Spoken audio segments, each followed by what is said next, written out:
Hello everyone, welcome back to my new video.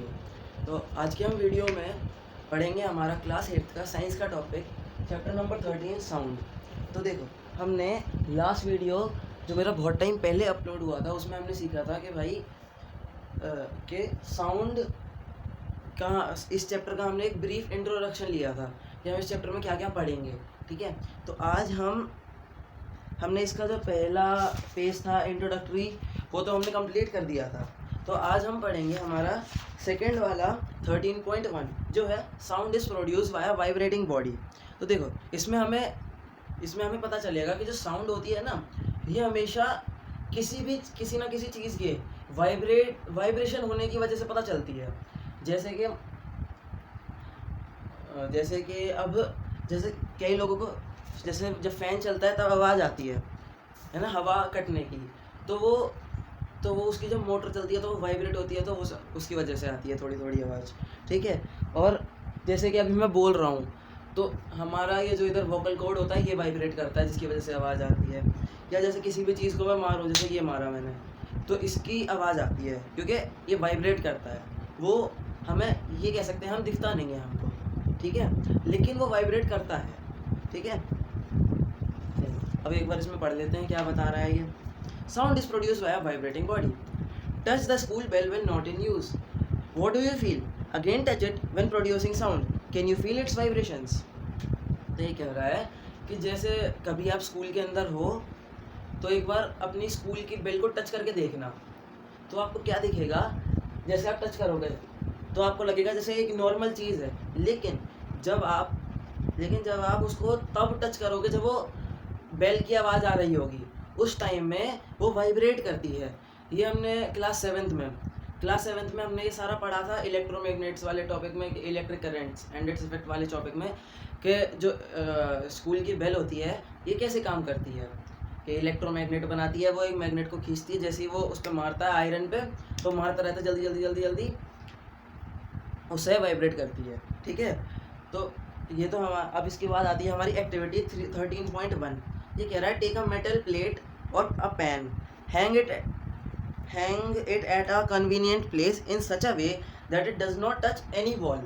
मतलब एक plate लो और उसको ऐसी जगह पे टांग दो कि वो किसी भी चीज़ को टच ना कर रही हो ना। अब उसे मारो धीरे से, किसी भी चीज़ से, डंडे से, चम्मच से, किसी भी चीज़ से मारो। ठीक है, तब आपको साउंड सुनाई देगी उसकी। ठीक है, जैसे ही आप उसे मारो ना, वैसे ही उसे जल्दी से टच करना एक बार।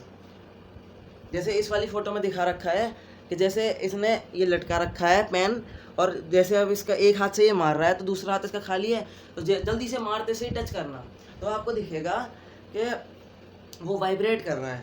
ठीक है, again strike the plate with the stick and hold it tightly with your hands immediately after striking. Do you still here the sound? Touch the plate after it stop the sound. Can you feel the vibration? तो अब जल्दी से उसको मारने के बाद फिर से एक बार टच करो, तो ऐसे एक बार देखो। जब वो अब ये कह रहा है, इसने दो कंडीशन दी है हमको। पहली कंडीशन में मारते जैसे ही हम उसको मारेंगे वैसे ही हमें टच करना है, तो उसमें ये कहेगा कि उसमें आपको दिखेगा कि वाइब्रेशन हमें फील हो रही है। लेकिन सेकेंड पार्ट जिसमें ये कह रहा है कि मारो, जब उसकी आवाज़ आना बंद हो जाए तब उस टाइम पे उसको टच करके देखो, तब आपको दिखेगा कि भाई उसकी वाइब्रेशन ही नहीं हो रही है। देखो, जैसे ये एक मेरे पास ये एक प्लेट रखी है, ठीक है मेरे पास। अब जैसे ही मैं इसको मारता हूँ, देखना आवाज़ आएगी, देखो। और जैसे ही मारने के बाद जैसे ही मैं इसे टच करूँगा तो आवाज़, तो मतलब मेरे हाथ पे लगती है वाइब्रेशन। जैसे ही मैंने मार के जैसे ही मैं टच करता हूँ तो मेरे को लगती है वाइब्रेशन। लेकिन अब जैसे मैंने मारा, ठीक है, अब मैं इसे टच करूँगा तो नहीं लगेगी। क्यों? क्योंकि अब इसकी साउंड आना बंद हो गई। और कभी कभी आपने देखा होगा, जैसे कि आप किसी चीज़ को मारते हो तो उसकी आवाज़ एकदम से आने के बाद जल्दी से बंद नहीं होती, वो आने के बाद धीरे धीरे करके कम होती है। वो क्यों होता है? क्योंकि धीरे धीरे करके उसके जो पार्टिकल्स होते हैं वो नॉर्मल होते जाते हैं। ठीक है, इसीलिए। अब इसके बाद ये कह रहा है activity 13.2। Take a rubber band, put it around the longer side of the pencil box, insert two pencil between the box and stretch on rubber. Now plug the rubber band somewhere in the middle. Do you hear any sound? इसका हम example ये ले सकते हैं, जैसे कि हम एक रबर बैंड लें, आप इसको आप ट्राई करना। जैसे एक रबर बैंड लेना, उसको कहीं पर भी, जैसे एक ऐसा ये स्पून है तो इससे ऐसे करके लटका दिया, ठीक है। अब ऐसे या ऐसे नहीं दिखेगी। जैसे पेंसिल नहीं, दो पेंसिल लेना, ठीक है, उनके बीच में रबर बैंड को लगाना और पेंसिल को ऐसी जगह पर रख देना जिससे वो अगर आप रबर बैंड को खींचो तो आपकी पेंसिल ना खींचे, ठीक है। तो अब उसके बाद क्या करना, जैसे ही आप उसे खींचो ना, खींचने के बाद थोड़ा सा दूर ले जाके जैसे ही उसको छोड़ोगे तो आपको दिखेगा वो ऐसे ऐसे, देखो वो ऐसे ऐसे करते करते बंद होगी धीरे धीरे। तो उसको आप नोटिस करना, जैसे ही जब तक उसकी आवाज़ आती रहेगी तब तक उसमें हल्की हल्की वाइब्रेशन होती रहेगी, लेकिन जैसे ही उसकी आवाज़ बंद हो जाएगी वैसे उसकी वाइब्रेशंस भी बंद हो जाएंगी। इससे हम क्या कह सकते हैं, sound is produce by a vibrating body, ठीक है। देखो अब हमने ये तो पढ़ लिया कि भाई sound is produce bye vibrating body, लेकिन वाइब्रेशन क्या होता है जो हम इतनी देर से कर रहे हैं, वाइब्रेटिंग बॉडी वाइब्रेटिंग बॉडी। तो वाइब्रेशन क्या होता है, देखो vibration to and fro, to and fro movement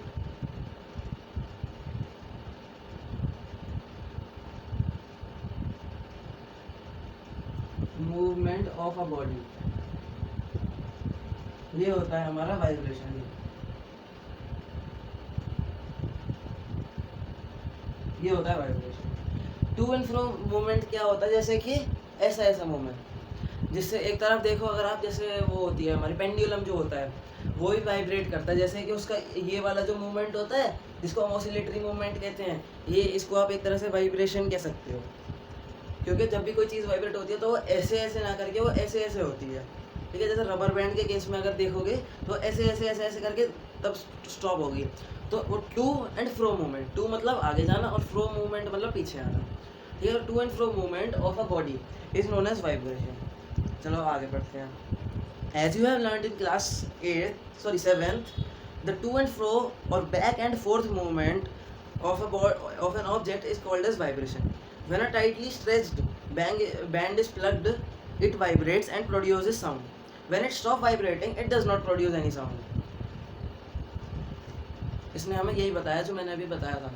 to and fro movement किसी भी ऑब्जेक्ट, या ऑब्जेक्ट को हम साइंस में कहते, ऑब्जेक्ट को हम साइंटिफिक लैंग्वेज में कहते हैं बॉडी। ये जो लिखा है ना मैंने बॉडी, इसका मतलब ये वाली बॉडी नहीं है, इसका मतलब है ऑब्जेक्ट, और ठीक है। तो किसी भी चीज़ का ऐसे वाला मूवमेंट। अब बैक एंड फोर्थ ये क्या कह रहा है, बैक मतलब पीछे जाना और फोर्थ मतलब आगे आना। तो टू एंड फ्रो अगर आप साइड से देखोगे तो ऐसे ऐसे होगी, तो टू एंड फ्रो। लेकिन अगर आप उसके पीछे खड़े होकर देखोगे तो आपको ऐसी लगेगी, जैसे जैसे अभी आप आगे से देख रहे हो तो आपको ऐसी ऐसी लगेगी, पीछे जा रही फिर आगे आ रही, पीछे जा रही फिर आगे आ रही। तो इस ये होता है वाइब्रेशन, ठीक है। पर इसने हमें ये भी बताया था कि जब तक एक चीज़ वाइब्रेट करती है तब तक वो साउंड प्रोड्यूस करेगी। जैसे ही उसकी वो वाइब्रेशन कम हो जाएगी या बंद हो जाएगी तब वो आवाज़ प्रोड्यूस करना कम कर देगी, साउंड प्रोड्यूस करना कम कर देगी, ठीक है। Activity 13.3, take a metal dish, pour water in it, strike it at its edges with a spoon, do you hear a sound? Again strike the dish and then touch it again. Can you feel the dish vibrating? Strike the dish again. Look at the surface of the water. Do you see any waves? मतलब इसमें simply ये कहना चाहता है, जैसे एक plate ली, इसके अंदर अब हमने पानी डाल दिया, ठीक है। देखो जैसे इसके अंदर अब हमने थोड़ा सा, ज़्यादा नहीं डालना कि गिर जाए, थोड़ा सा ही देखो, थोड़ा सा पानी डाल दिया। इसके बाद अब हम स्पून से जैसे इसको मारेंगे वैसे ही हमें इसकी वाइब्रेशन दिखेगी। देखो आप इसे देख लो, देखो देखना, देखो जैसे ये अभी वाटर दिख रहा है थोड़ा सा, हाँ देखो अब दिख रहा है। देखो जैसे मैं मार को देखना, हल्की सी वाइब्रेशन, देखो दिखी, हल्की सी दिखेगी बात, है ना, हल्की हल्की दिखती हैं। क्यों? क्योंकि हम इसे भी ज़्यादा तेज़ नहीं मार रहे हैं। जब मैं इसको ज़्यादा तेज़ मारूंगा तो ज़्यादा तेज़, मतलब इसको हम जितनी ज़्यादा तेज़ किसी भी चीज़ को स्ट्राइक करेंगे उतनी ज़्यादा तेज़ वो चीज़ वाइब्रेट होगी, और जितनी ज़्यादा तेज़ वाइब्रेट होगी उतनी ज़्यादा आवाज़ होगी। क्यों ऐसा? क्यों? क्योंकि आवाज़, ये हम आगे पढ़ेंगे कि आवाज़ की जो लाउडनेस होती है वो उसके एम्पलीट्यूड पर डिपेंड करती है। एम्पलीट्यूड मतलब maximum displacement from its main position, मतलब किसी भी चीज़ का, जैसे ये हमारा पेंडुलम है, ठीक है। अब मैं इसको मान लो यहाँ तक ही ले जाता हूँ, ठीक है। अब ये यहाँ से आके फिर ऐसे वापस आके यहाँ तक जाता है, बस ये यहाँ आके रुक जाता है। तो इसका डिस्प्ले, तो इसका एम्पलीट्यूड इसका ये होगा, ये और ये वाली जगह, ठीक है। एम्पलीट्यूड इसका ये होगा, और क्योंकि ये इसकी लाउडनेस है, सबसे ज़्यादा लाउडनेस जब होती है वो पोजीशन हमारी एम्पलीट्यूड होती है, ठीक है। और आगे देखते हैं आगे। अब भाई हमने ये वाला तो करके देख लिया, वाइब्रेटिंग डिश वाला। और we see that vibrating objects produce sound, ठीक है जी। In some case the vibration are easily visible to us, but in most of the cases their amplitude is so small that we can not see them, however we can feel them. अब ये क्या कह रहा है, जैसे अभी मारी थी तो कुछ मोमेंट्स ऐसे थे जब हमें उसकी वाइब्रेशन दिखी नहीं थी, है ना, लेकिन आवाज़ आई थी लेकिन दिखी नहीं थी। वो इसीलिए क्योंकि उसका एम्पलीट्यूड, मतलब यही, इसको एक तरह से तो हम पावर कह सकते हैं, उसकी पावर बहुत कम थी कि हमारे वो ईयर तक आ ही नहीं पाई, ठीक है।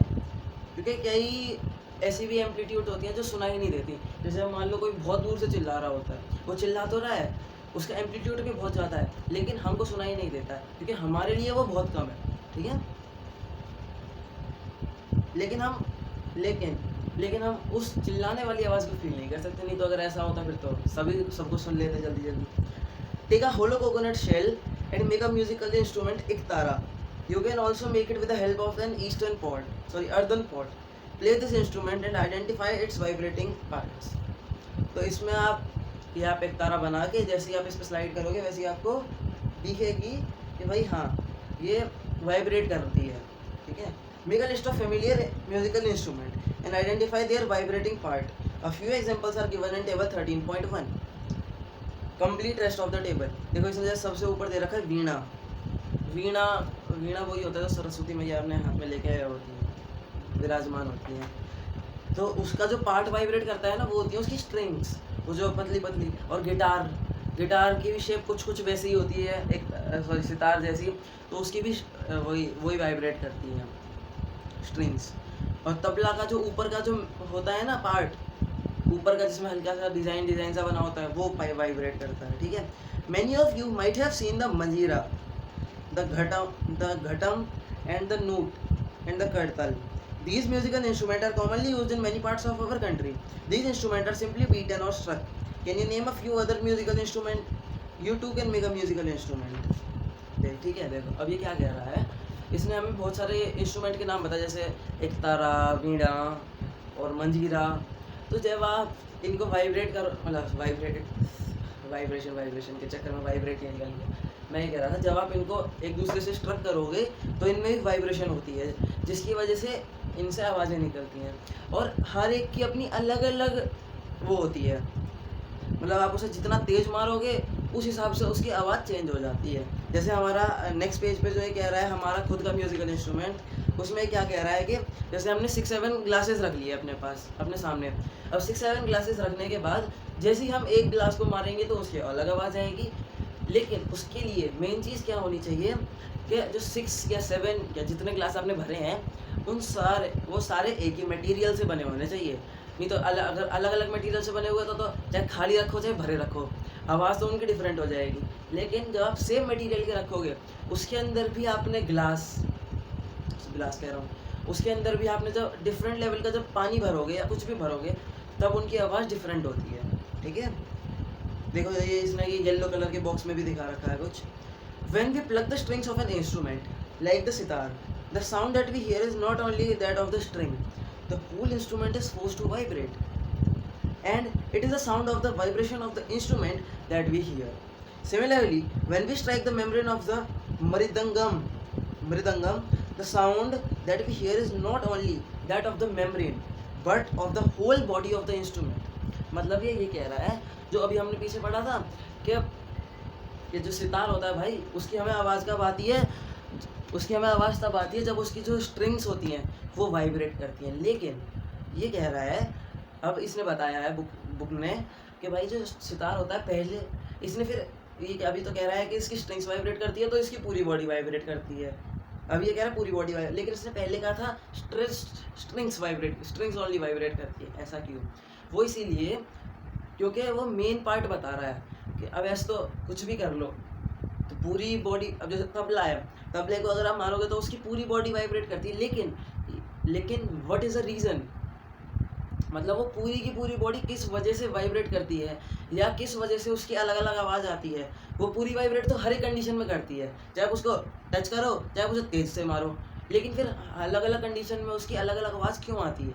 वो इसीलिए क्योंकि उसकी स्ट्रेच जो मेम्ब्रेन होती है उसकी वजह से। क्योंकि अगर आप उस पर तेज़ मारते हो तो उस हिसाब से वाइब्रेशंस आती हैं, अगर आप उस पर धीरे धीरे मारते हो, बस ऐसे ऐसे नॉर्मल करोगे, तो उसकी धीरे आवाज़ आती है, ठीक है। और इसमें मैं अपना एक और एग्जांपल देना चाहता हूँ वाइब्रेशन वाले में। जैसे कि अगर स्कूल में कभी ट्राई किया हो कि जो नीचे वाला जो बेंच होता है और ऊपर वाले पे जैसे सिर कान रख के, बस कान कान रख के, दूसरा कान ऐसे बंद करके, अगर आप नीचे डेस्क के जो नीचे रखा होता है ना, जहाँ पे सारी बुक्स वुक्स रख देते हैं, अगर आप वहाँ मारोगे अपना हाथ से कुछ भी, मतलब ऐसे ऐसे करो नॉर्मली, तो आपको ऊपर आवाज़ सुनाई देती है। अगर आप ऐसे कान लगा के बैठे हो और नीचे धीरे धीरे करो तो भी आपको सुनाई देती है। वो क्यों होता है? क्योंकि वो नीचे का पार्ट वाइब्रेशन सारे में स्कैटर कर देता है, स्कैटर मतलब फैला देता है, तो जो सारे में फैला देता है, तो इसीलिए उसकी आवाज़ आपके ईयर ड्रम तक भी आ जाती है, ठीक है। तो I hope you enjoyed this video. और अभी तो हमने बस ये पढ़ा है कि वाइब्रेशन क्या होती है, अगर अगले वीडियो में हम पढ़ेंगे भाई वाइब्रेशन, चलो ये तो हो गया वाइब्रेशन क्या, लेकिन ह्यूमन बॉडी के अंदर ऐसा कौन सा पार्ट है जो वाइब्रेट करता है? So thanks for watching and like से subscribe, bye. Thanks for watching, like से सब्सक्राइब, बाय।